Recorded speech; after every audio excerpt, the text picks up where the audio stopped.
name is Mr. Andrew, and I'm so excited that you tuned in today. We're learning about Moses. How cool is that? So, our memory verse for today comes from the book of Psalm, chapter 33, verse 4. It says, "For the word of the Lord is right."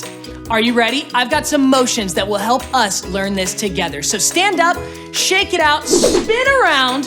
Whew, okay, and let's do this together. Psalm 33, 4 says, "For the word of the Lord is right." So we're just gonna point up at the Lord and then we're gonna say, "It's right," okay?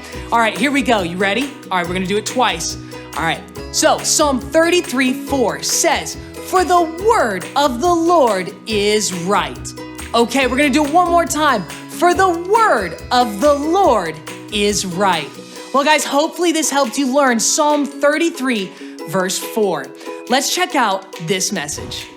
Hi, friends. It is so good to see you again for another week of our preschool Bible lessons. If you've gotten to watch our last few lessons, then you will know that we are talking about an awesome guy in the Bible. So far, he has survived floating in a river as just a baby. And in our last lesson, he heard God's voice through a burning bush. Do you know who we're talking about? Say it with me if you know his name. It's Moses. We know that God has asked Moses to do something huge, to go save the Israelites from Egypt and slavery with his brother Aaron. And here is where we pick up our story again. Moses headed off to Egypt and met Aaron, who was ready to be used by God. When he got there, they got all of the Israelite people together and told them what God wanted to do. That God was so sad that his people were being treated like slaves, and God was going to free them. Can you imagine how they felt? They were going to be free. But it wasn't going to be easy. Moses took the first step of obedience by walking up to Pharaoh, the ruler of Egypt, saying, "Let my people go."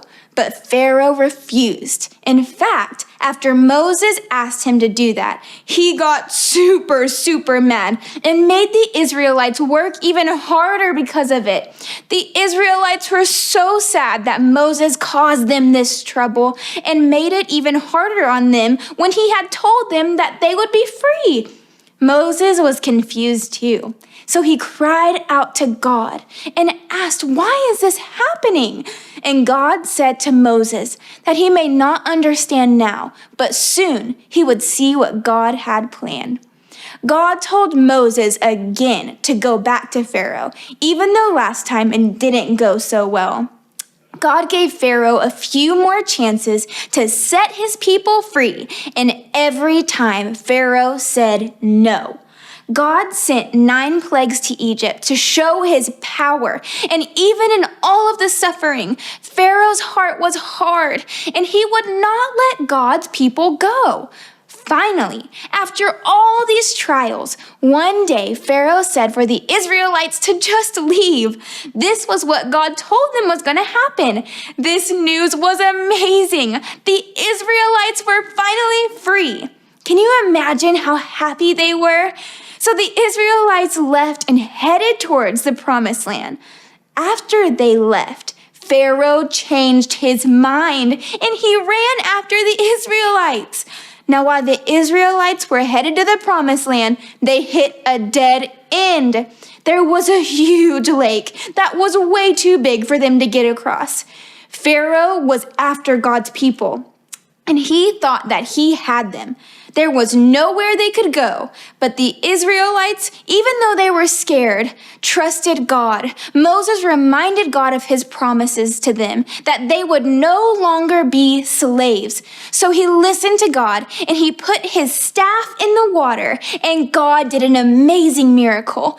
God took the water and cut it in half so the Israelites could run across. That's right. He split the sea wide open so that the Israelites Israelites were saved from Pharaoh and his army, and God showed himself mighty and faithful again.